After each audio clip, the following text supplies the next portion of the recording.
Hey, this is John Fernay, the co-host of the Maryland Crabs, and I am here today with a Maryland crab cake for your listening pleasure. What's a crab cake? It's not quite a full episode, it's just a little snippet. Stay tuned and check it out. And make sure you check us out on themarylandcrabs.com. You can follow us on Twitter at MD Crabs Podcast, or find us on Facebook at the Maryland Crabs Podcast. And don't forget, subscribe, rate us, iTunes. Go there now.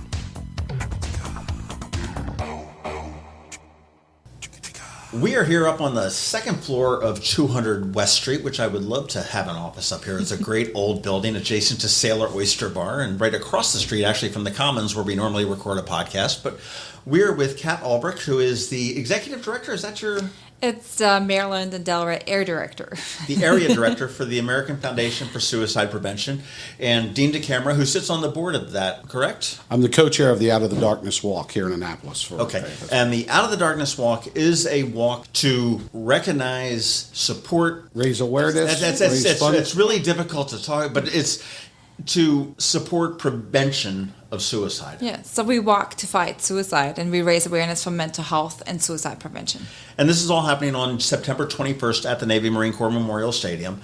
We'll get more information on that in a little bit, but one of the things that is just absolutely astounded me as I started to look at some numbers is just how, I hate to say prevalent, but how much suicide is increasing as far as what we're losing in Anne Arundel County, and the people that we're doing, the mental health and everything else is just, phenomenal. The latest statistic I saw was from 2017, and there were 95 suicides in Anne Arundel County. Yeah. So if you just put it on a bigger scale, if you look at America, we lost 47,000 in 2017. That would be Annapolis. Yes, and then we looked at Maryland, 630. So I started 5 years ago with the organization, and we were at 38,000. So there's a dramatic increase, and we also know it's the second leading cause for our youth. I know. It was just some of the things. I looked at the Anne Arundel County Health Department's website, and they've got, I don't know exactly how accurate their statistics are versus, other organizations that track things. But in 2012, there were 57 suicides in the county, opposed to 95 in 2017. You look at the rate per thousand. In 99, for males, it was 13.7 suicides per 100,000 residents, which was below the Maryland and the national average. Mm-hmm. And in 2017, we've taken that 13.7 up to 24.6. Mm-hmm. So for anybody to say that this isn't a problem that is exploding, you've pretty much got your head someplace. And do you have any idea what's causing the increase in this, or speculation? And well, first of all, we need to understand what the reason is, right? So there's not one single reason, but most of the time there was an underlying mental health condition. A mental health condition is something we can not barely control, but there's a lot of stigma attached to it, so we don't know how to control it. We just don't ask for help. But there's some outside factors like economy. Like if Certainly. you don't have a job or something, you have a difficult time to pay for rent. There is the factor of social media, which can be helpful. People use it to ask for help or to educate themselves. But at the same time, we see cyberbullying, we see, a lot of misinformation on social media. In general, the stigma is still so big. We don't know where to find resources, although they're available. So. Well, I think you really hit the nail on the head with the stigma. And you look at any of the other problems that we've got in the country as far as the opioid crisis that we're facing as well, and it's the stigma. And I really do give a lot of credit to the parents whose children or the relatives whose children have died of an overdose, that they go out into an obituary and say, hey, he had a problem and he died of an overdose, as opposed to sugarcoating this, saying, in lieu of flowers, please donate money to the baseball club of whatever it may be. Yeah. And I think it really needs to be discussed, and that's certainly what Out of the Darkness Walk is looking to do on the 21st. I know there have been some other different events throughout the county. I know there's the Burgers and Bands, which is done up in Severna Park, which brings out people to start to talk about it. Yeah, and that's the main point, because if we keep sugarcoating it and not talking about it, but also not being educated about our own mental health, That's why I joined the foundation, because I was like, what is mental health? What am I supposed to do, right? What does it look like? Where can I go? So once we learn that, I think we will be better off. You mentioned that there's so many resources available for somebody that is considering suicide. And what are they, and what is the best way to reach out for somebody that may be possibly contemplating it, or, God forbid, starting to act on it? Yeah, there's a suicide prevention lifeline. The number is 1-800-273-8255. It's a 24/7 hotline across the nation. It's anonymous, so they don't know who you are. There's also a line for veterans, so if you dial 1 with the same number, there is a crisis text. It's 741-741, and this is extra cool because you just text whatever problem you have. It doesn't have to be suicidal thoughts, but whatever kind of crisis you're in, you text them, and an actual counselor or trained person texts back with you. So you can have a conversation without having to pick up the phone and just being, in your home, in your bathroom, whatever, and talk to a person. And here in Anne Arundel County, we also have the mobile crisis, right? So if you are in crisis, you feel like a loved one is in crisis, you can call 911, which is usually the easiest. You can remember that number easily. Sure. And then say, please send out mobile crisis, because they're trained in talking to people with mental health conditions. And that's Jen Corbin's team, right? That will come out. And I know that they're pretty fantastic as far as, I know when they established the Safe Stations programs for the opioids, I mean, they were responding. Yeah, the problem is when somebody has an episode, they can't think straight, right? All they think about is the pain they're in, whether it's a physical or a mental pain. And then talking to that person is really hard. So for a regular police officer that has not been trained in mental health, it might be a little bit, uneasing. They might be a little bit too rough. So that's what the mobile crisis is perfect for. They deal with this every day, and they're excellent. And they're not coming in as this authority figure. I mean, they're not coming in. I know, when I go talk to a cop, I feel like I'm in the principal's office in third grade, because there's this big authority figure. He's got the gun, the badge, the whole 9 yards. And the mobile crisis team, I mean, they've got the sewn-on patch or something, and their official capacity. But I mean, they're not coming in with guns on their side, and it's not a very intimidating thing. They're very caring people to be able to sit there and talk to you and help you work through whatever you may be doing. And that's what somebody in crisis needs, not somebody that is really strict with them or tells them what to do.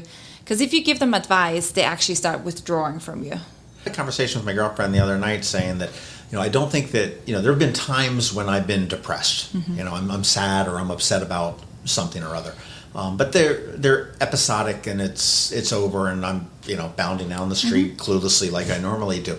But what can somebody do if you suspect somebody is, suffering from like a depression that might lead to self-harm, that may lead to a suicide attempt, that may, what can somebody do? So the first step I recommend is always go see a doctor. It doesn't really matter if it's your primary care physician or a mental health professional, but that is the first step to get an evaluation, because it can be so many things, right? But let's take us a step back further, and let's just say that I'm talking to you, and I see that you just are so despondent over something or other, and I'm worried about you. Oh, that's even easier, because when you see somebody struggling, reach out to them. Just ask, are you okay? What's going on? And listen, because that's the key.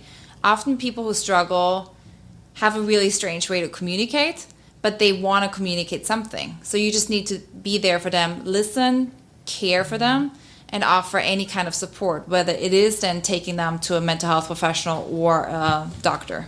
Okay. I remember speaking with a woman who went through a transition, a gender change, and she had said that going through it, there were times where I guess he was a he back at that point, had felt compelled to commit suicide because he felt he was being strangled, and that his parents had reached out and said, hey, we're accepting, let's work through this, and it's worked out wonderfully for her now. Yeah, because especially when you have depression, you try to isolate yourself, you feel so alone. But once somebody reaches out, that's all it takes, right? Somebody that gives you the feeling that you're part of the community, that you're valued. That is what the person needs. It's kind of like let the pressure valve off a little bit. And why? And this is probably the $1 million question, but why do we feel the need to bottle what we perceive as weaknesses and keep them in. I mean, I'm not the macho caveman home supply, home provider. So therefore, I need to keep that in. I can't let anybody. I've got to put this fake facade of happiness, and I'll blame Facebook. I mean, you sit there and you look. I've got 900 friends on Facebook, and every one of them is living the perfect freaking life. I mean, as you sit there and you look at it, and not one of them has a single problem. And I know that's just 100% of a lie. There are people that are struggling with weight, with depression, with mental illness, with whatever. Yeah, I mean, I don't have the answer to this, but just look at a culture that has the American dream of having the house, the car. Everything is perfect, right, on the outside. And then over decades, we practice that. And it's part of our culture. It's part of how we grow up. The difference between, how a male can present themselves and how females can present themselves. It's just something that our culture taught us. Yeah, I do think the culture, if you go back to America over the many, many decades ago, if someone had a mental health challenge, we just put them away and locked them up. Sure. And kept them out of, you never talked about it. And I think one of the biggest things we try to do today is just, it's okay to have a conversation. Well, it's been a slow transition. My mother, she had Alzheimer's and before she passed away, and certainly had the medical advancements not been to the level they were before she passed away, she just would have been just some senile old lady. Right. And that would have been a diagnosis. So she's just a senile old lady. We'll put her in a home and we'll do this. And they didn't realize what it was and what, how to make them happy and how to have a continued life. But we need to figure out a way to have people open up about that. And certainly we've got to find a way to give them the treatment. I mean, we've got some of the resources that are there. Dean, I mean, we talked a little bit before we started recording. You were talking about Kevin Bacon and the 6 degrees of separation. And you said something which I thought was pretty interesting. You said that with suicide, that 6 degrees is out the window. Yeah, it's 1 or 2 at best.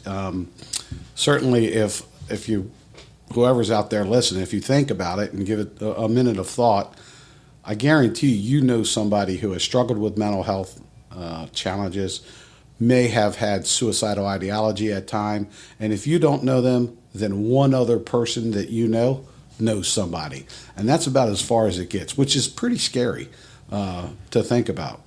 And you yourself have very close your brother. Yeah, my brother took his life in July of 2005 after getting himself in a little bit of trouble.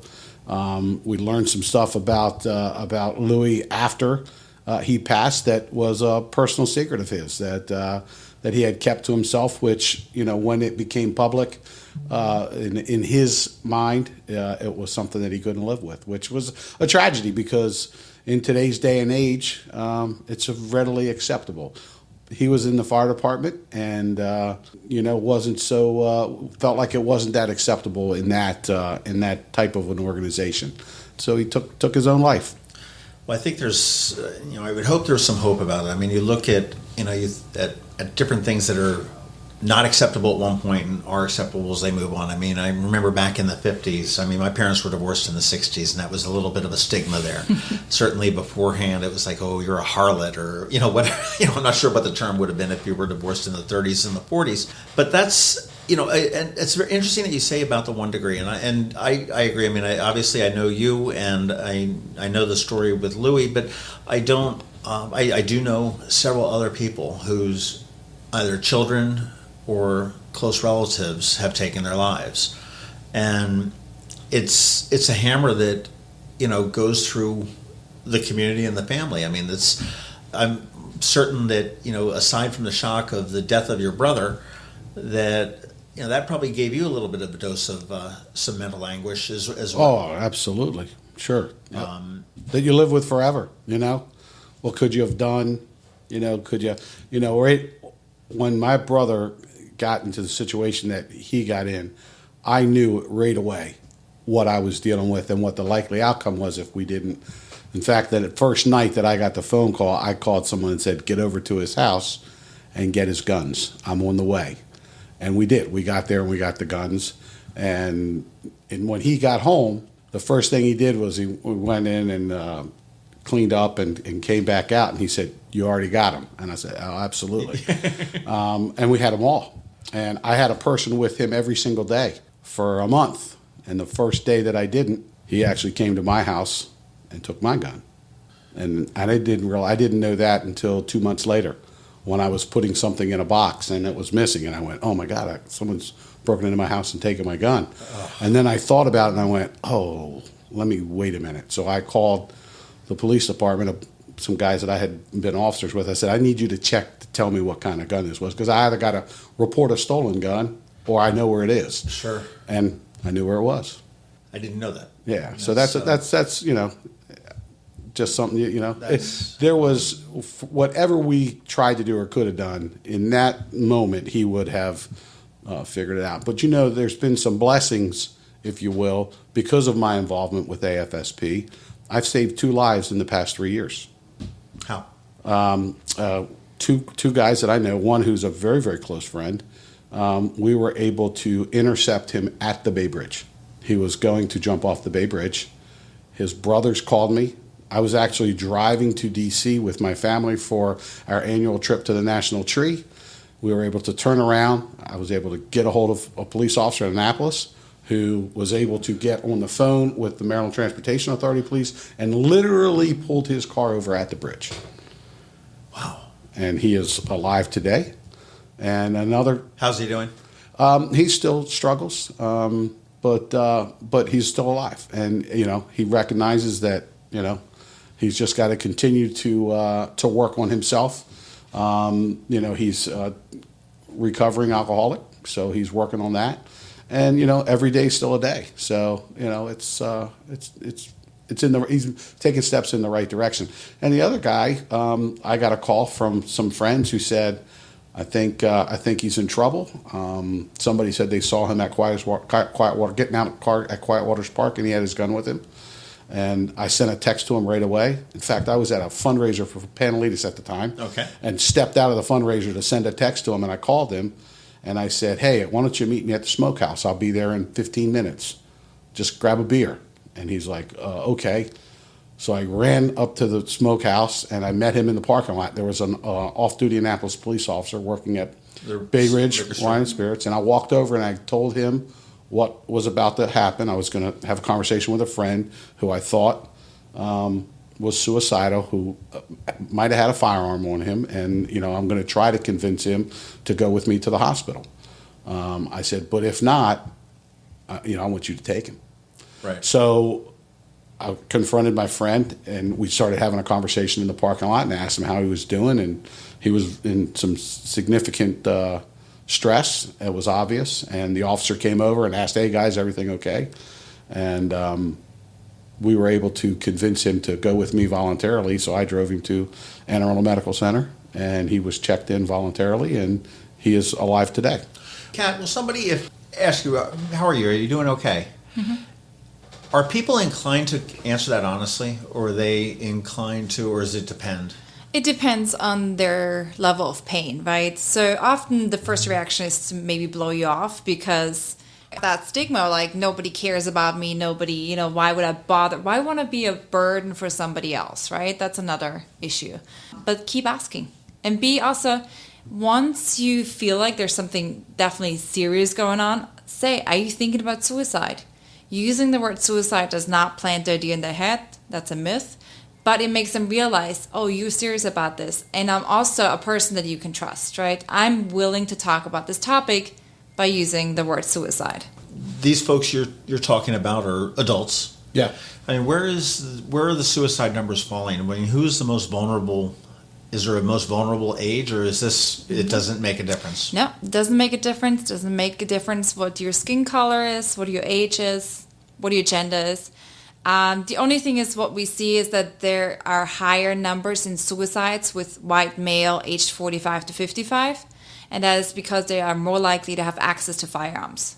Okay. So 51% of all suicides are completed with a firearm that, is most likely be used by a male. And we do see a little bit of a spike in youth, but it's within all ages. There have been numbers that have been pretty much exploding recently. So there's not one particular group, but there are some groups like LGBTQ that might be at a higher risk because they're already dealing with so many other things that puts them at a higher risk. Yeah, you throw somebody with some mental health issues, then you throw some stigmas that are some societal stigmas and stuff like that. Right. I can see how it could really tumbleweed. Sometimes when you have like senior citizens where they already have some health issues, like physical health issues that wears them down, and then you add some mental health issues on top of that, that might be, more risky. Do you think we're ever going to see a time where we have enough resources? I mean, I know that, but Anne Arundel Medical Center is building the new facility out on Riva Road on the Pathways property. I know for the longest time, if somebody wanted to go for a mental health evaluation, they needed to go up to Baltimore because we simply just didn't have the facilities to deal with it. I don't think we didn't. It's not that we didn't have the expertise, but we just didn't have the facilities. What do we need? How big is the problem? What do we need to really effectively handle it here in the area? But this is more my personal opinion, but I think we need to start super early in childhood with resilience, teaching kids how to express feelings, how to talk about things, because naturally they want to share things. It's not like they know the stigma. They don't know what they're not supposed to talk about, right? So if a kid grows up knowing that it's okay to talk about your feelings, then they will share it with you. They will say, I'm in this kind of distress or pain, and then we can get treatment right away or even be proactive, right? Sometimes it helps to go for a jog or do yoga or get some, therapy sessions in. But if we can, keep shutting our youth down, not talking about it, then it just gets worse and worse, and they just find themselves in a deep hole. The more we can have a conversation about it's okay if you have a mental health issue.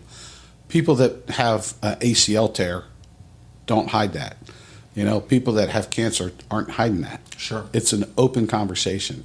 And when we can convert this to an open conversation that's an acceptable real world problem that we just need to treat medically like other medical conditions.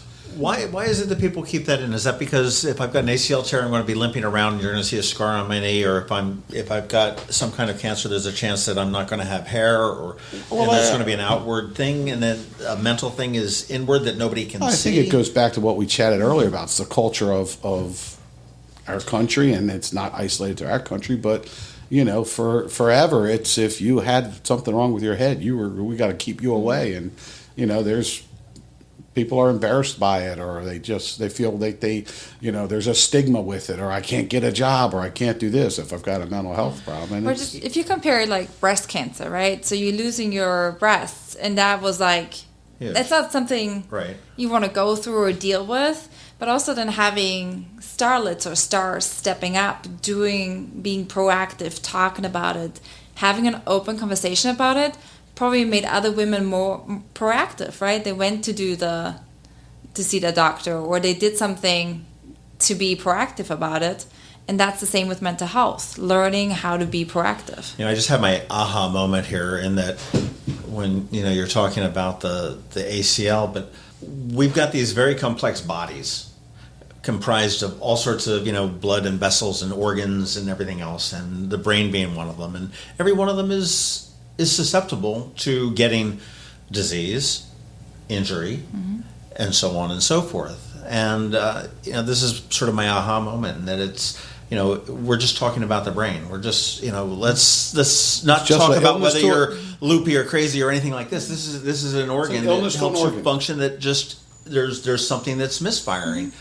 Just like if you're having a heart attack, your heart's just misfiring, or your liver's not filtering out your...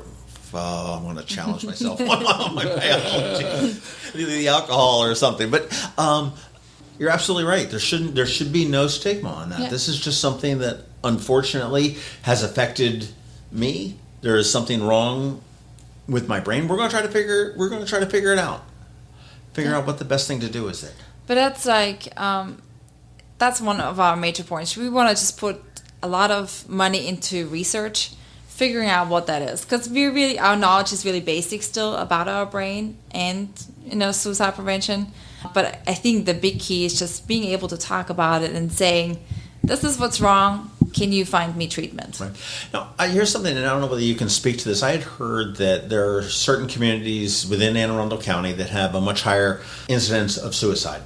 And is there a truth to why? And I think there was even a documentary, I can't remember what it was called, but where people are, I mean, do you find that there are different communities that have higher incidence of suicide? I know there's a little nugget down in Edgewater where there's a real high incidence of cancer. Mm-hmm. And they think that it may be having to do with some sort of, with the water or some well or something that may have leaked it years and years ago. Obviously, that's a little bit of a different story, but can't really speak on that because that's not, I don't have the numbers on it or the research. The only thing that I can speak on is contagion. So if you have an area that is affected by a suicide, it can just affect other people as well. So it can be, a suicide is very traumatizing. It is something people are not prepared for. You can't just, weeks or months get prepared for somebody dying. It just happens all of a sudden. And it's traumatizing not only for the family, but the whole community. So if somebody sees somebody else dying or if they hear about it, it can be contagious. It's not like a flu, though. It's not something, if I sneeze on you, you're going to have it. Oh, it's just, yeah. Right. It's just like something we figured out through research that for whatever reason, a suicide can be triggering for somebody who's already struggling. Somebody that does not have a support system, somebody that might already has a mental health condition. What is the treatment for somebody with mental health that's considering suicide? I mean, is it counseling? Is it is medication? I mean, is that a combination? It's very different for everyone because It depends on what kind of mental health condition they have, what their history is, how old they are, because your body's changed throughout life, right? For some people, yoga works. For others, they need therapy and a combination of medication. It's really different from each person. So I don't have a solution yet. Right. One of the things I was looking at also, going back to the Anne Arundel County Health Department's website, is that if you look where people committing suicide in different parts of the county, North County tends to be a little bit higher, Central County, West County, and then finally South County. And is that probably just a thing because it's more rural versus urban, do you think? Let me just say one thing here. You mentioned the word commit, and it was something that as I got involved with AFSP, was shared with me, and it kind of was an aha moment. People don't commit suicide. Just like you don't commit cancer or you don't commit any other health condition. You die by suicide. You complete suicide. But one of the words that we have to take out of the conversation so that we can go towards removing that stigma. That makes all the sense in the world. That gets rid of the stigma. I mean, this is not it's a cause of death. Yeah, it's a cause of death. In the past, committing means you commit a crime. That's what it used to be, suicide. It used to be a crime. So we want to move away from this language, and by changing language, we also can change the culture, the conversation around it. Did it used to be a crime? Yes. In some states, it still is. So also, suicide attempt used to be a crime till recently here in Maryland, because it's an old law that came over from England. So we advocated for decriminalizing suicide attempts. Which I believe was just passed last year, right? Yeah, last year. Just last year, session. Up to a year ago in the state of Maryland.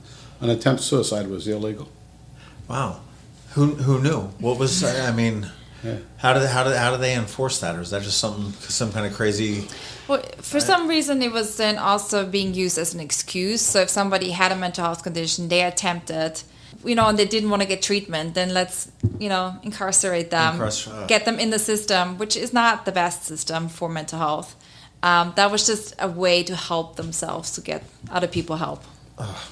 One thing I wanted to share, a couple of years ago, I was with the AFSP advocating on Capitol Hill to get a 3-digit, to take the suicide hotline and convert it to a 3-digit number. Right, from 911, 611, 411. Yep. And it was interesting. The head of the executive director of the suicide hotline shared a story that his college daughter had said to him. She said, that would make so much sense, because if you have a 3-digit number, well, you call 911 if you fall and break your arm. Well, then you just call 611 or whatever the number's going to be for mental health. She goes, oh, that would take the stigma away from it right there. And I was just like, wow, is it that simple? Let's hope that it can be that simple. Is that something still on the table? Actually, that it's FCC just approved. Definitely funding for it. So the main problem right now is that the crisis hotlines are overwhelmed with calls. They don't have the funding, the people. That's a good thing, I guess, that that means people are calling. Definitely. And so every time there's like a prominent suicide, the numbers go up, and unfortunately they stay up. But they also wanted to create a number that is 688, and AFSP is trying to get something simpler than like 611, something that people recognize as an emergency. That's what we're advocating on right now. But there's definitely the step towards creating this 3-digit number. Well, what is the American Foundation for Suicide Prevention doing here locally in the state of Maryland? I mean, obviously, there's not a whole lot of lobbying that you could do on the city or the county level, so it's got to be on the state level, I would think. But what's in the works with the? Yeah, so every year in February we meet here with legislators in Annapolis and we talk to them about mental health and suicide prevention. Basically, it's an opportunity for our volunteers to share their stories. And then we also can write up testimonies, share with them what laws we think should be improved, especially when it comes to being proactive for suicide prevention. But the main part that we do as a chapter is education. I truly believe this is an educational problem. But if we talk about suicide like it's an everyday thing, and also learn how to prevent it, what are the warning signs? How do I reach out to somebody in crisis? How can I be less afraid of reaching out to somebody? Help people, right? Not just ourselves, but our community. And then we also have a support system for loss survivors. So if you had a loss, then you can call us up and we pair you with somebody who had a similar loss. So if you lost a sibling, we try to pair you with somebody who also lost a sibling. They meet with you for coffee, or they just call you up and share their story of healing. Because if you had a loss to suicide, you feel alone. You just don't know what to do. Your community usually does not know how to react. Sure. They don't know, can I bring flowers? Can I bring food? What am I supposed to do, right? But this person has been through it. They are usually out 5 or 10 years, and they can share their story of healing with that recently bereaved person. And I imagine that's probably very beneficial. I mean, speaking with you, Dean, and I know you're, 15 years, 14 years? 14 years, yeah. 14 years out that, while certainly never forgotten, but you probably healed from some of the immediate pain look, you're able to sit there and see that, okay, as a survivor, you can be okay. Yeah, you can, and certainly there are always scars. Today is Monday, so as we're doing this podcast right now, my parents are at the cemetery. 14 years, every single Monday for 14 years. Right. That's where they go and spend the day. And my mom was struggling enormously until just a few years ago. Now, she still struggles, but a few years ago, she got involved in some of the support groups, and it has changed. She now comes out and advocates and volunteers, and at our walk, out of the darkness walk on the 21st, my mom and the ladies at the Roosburg Community Center will have a bag of cookies for every walker. All 1,500 of them will get a bag of cookies that are made from the seniors at the Roosburg Community Center. So that's kind of that's a big healing process, and these groups that AFSP have been enormous for my mother's sake. It's been tremendous. And that's what the walks are actually for. They are meant to show you that you're not alone. So when we walk, we wear Mardi Gras beads. There are 9 different colors. Each color represents either loss, or you struggle with mental health, or that you support somebody that is struggling. And if you walk around and you see all these people, those hundreds of people wearing different bead colors, you can connect with them without having to say something. And I just we had a couple people last year that had a really recent loss, and they were just like, oh, I thought I was alone. And I was like, no, you're not. So this is a great way to find your community. Yeah, and that's a great point that you bring up as far as just knowing that you're not alone. I know when I got divorced, my kids, I don't know if they struggle, but in elementary school, it was like, he came home one day and says, oh my God, do you know so-and-so's parents are divorced too? And it was like, this is like the happiest news of the day. And I swear, in hindsight, as I look at this is like, okay, I'm not alone. I'm not the only kid that has parents that are divorced. Let's talk a little bit about the walk. Again, September 21st at Navy Marine Corps Memorial Stadium. What's involved? How do we register? And what's it all about? Yeah, so we start at 10 a.m. If you can, please register online at afsp.org/Annapolis. That's just easy way. It makes it easier for us to register you, and then you just have to spend a couple seconds to let us know that you're here. And then we will have resources. So there's a lot of local organizations that share their mental health resources or any other related resources to our walkers. And we will start with an opening ceremony around 11:30, where we have walkers share their story, why they are walking, whom they're walking for. And then we walk through Annapolis. So we walk all the way downtown and back to the stadium. And you're going to have the resources at the stadium, and people will have tents, I'm assuming, and not sure that you can pick up there. So they have like booths. We have our own resources, but we have some mental health professionals available, but also Pride of Annapolis will be there, and NAMI for Anne Arundel County. Right, they've been. It's funny. Just step back a little bit. You talked about changing the language and different things like that, and it sort of made me think about Rosa Marcelino, who was she's a young girl, lives over in Edgewater, that has, I believe, Downs, and she and her parents lobbied. I mean, she was knee high to a grasshopper, the state legislature, and she was responsible for having the word retarded removed from all of the federal. I think it's the federal level, because I think she worked with Barbara Mikulski to get that. And there's a little. I mean, she's probably 17 now or 18, and again, to get that language out of there. I do apologize for using committed. I thank you for educating me on that. I think that makes all the sense in the world, and I think that somebody's suffering from a disease, and that's it's an illness to an organ. Yeah. What's that? It's an illness to an organ. Yeah. American Foundation for Suicide Prevention, the Out of the Darkness Walk, September 21st. How many people? You said 1,500 people or so? Our goal is to raise $200,000 this year. We are traditionally in the top 35 largest walks in the country out of probably close to 500 walks. So little Annapolis, the little town of Annapolis, does a pretty daggone good job of coming out, and we're always trying to push it bigger. Now, how do you raise the money on this? I mean, is there a registration fee? Is there do you raise? I think that's what I love best about donations? Our walks. There is no registration fee, so anybody can attend. Everybody's welcomed. But we do ask for donations if you have some extra dollars, right? We also had a pretty good support through sponsors. But I swear to you, $5 make a difference, because I can provide resources and training and just be out in the community and talk about suicide prevention. My daughter joined our team. I have a team, Friends for Life. We walk for my brother Louie, for Bobby Lighthizer, and for Glenn Bringle, guys that I grew up with.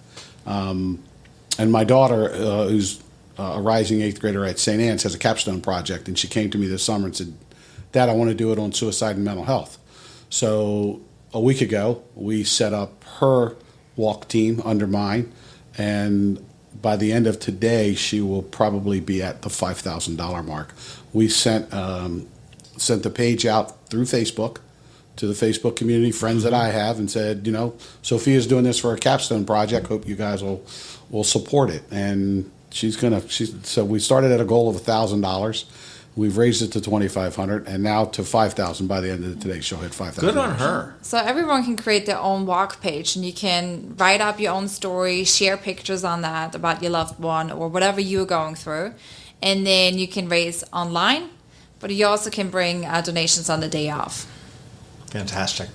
And everybody gets their beads that designates where they are. It sounds like such a depressing walk. It's the opposite. And that's one thing. It's powerful. There are some emotions there, but being around the other folks that are walking, we're celebrating people. We're celebrating their lives, and we're helping others. Jerry Osuna, who I went to high school with, lost his son, Nico. Last year was Jerry's first walk, and this guy's a force to change and have a positive impact so that others don't have to go through him. And look, we're all in a club that no one wants to be a member of. So if we're going to be here, let's be here together, and let's make it so that one day we don't get any new club members. It is a very hopeful event. You might think differently, but it's Every time I go there, I'm blown away, overwhelmed with emotions, but mostly positive. And the strength that people have to show up after a loss or when they struggle with their mental health.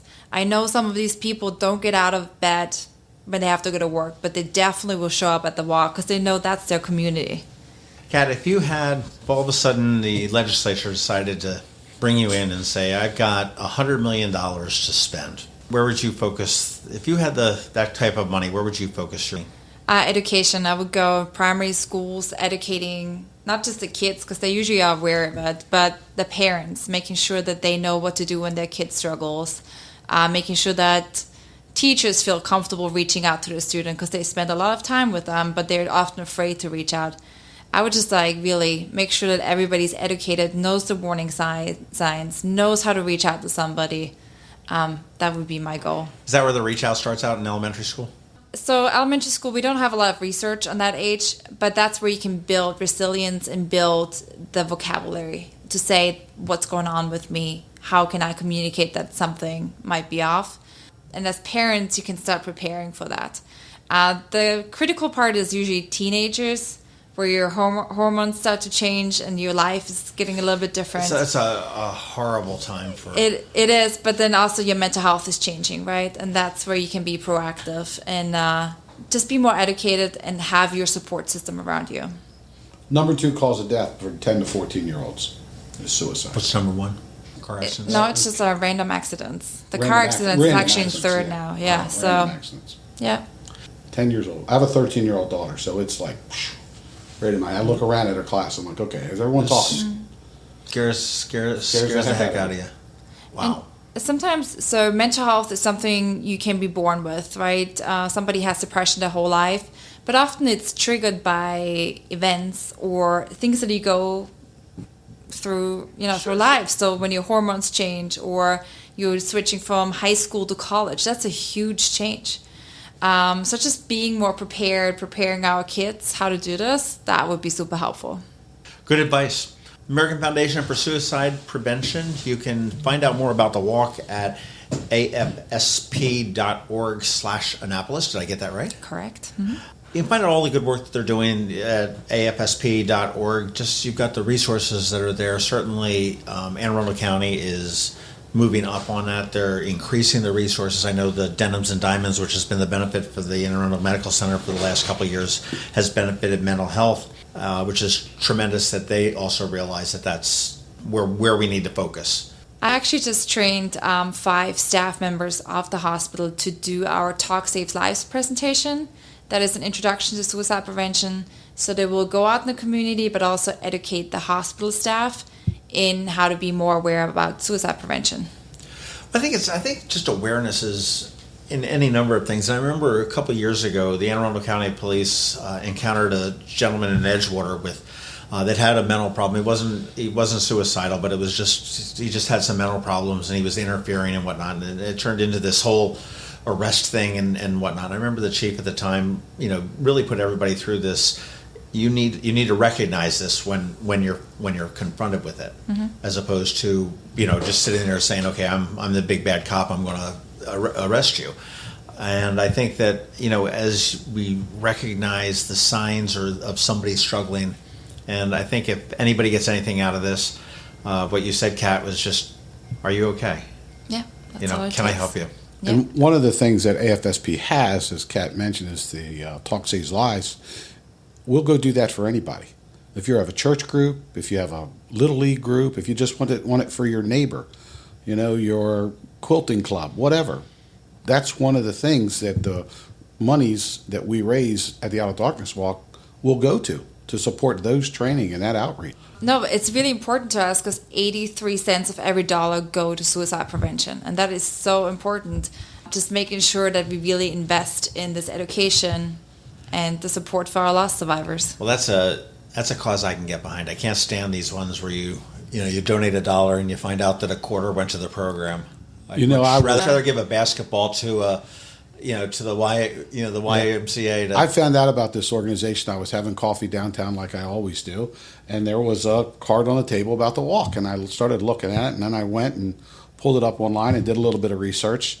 And I called my buddy Jimmy Lighthizer and I said, hey, we got to get behind this, because he and I had been talking about mental health. I was just in the process of considering a run for office, and I said, we're going to make this a big deal. Let's you and I get involved in this. And he said, yeah, I have to ask my dad. I think he might have looked into that a long time ago. Da, da, da.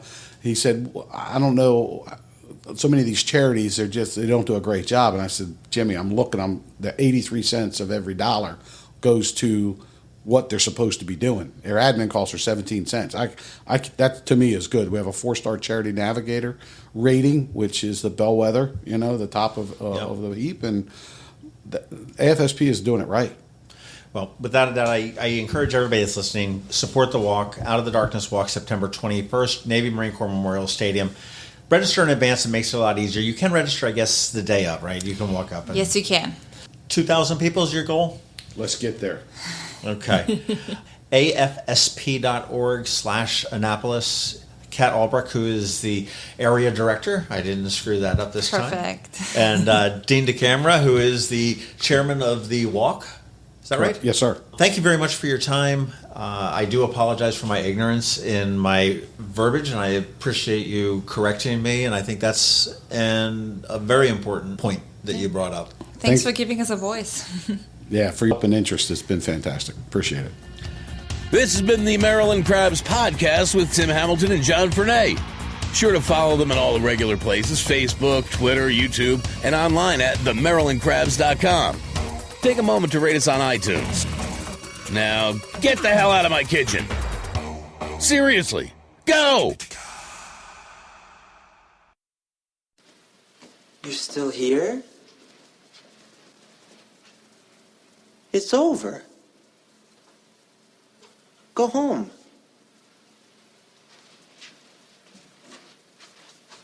Go.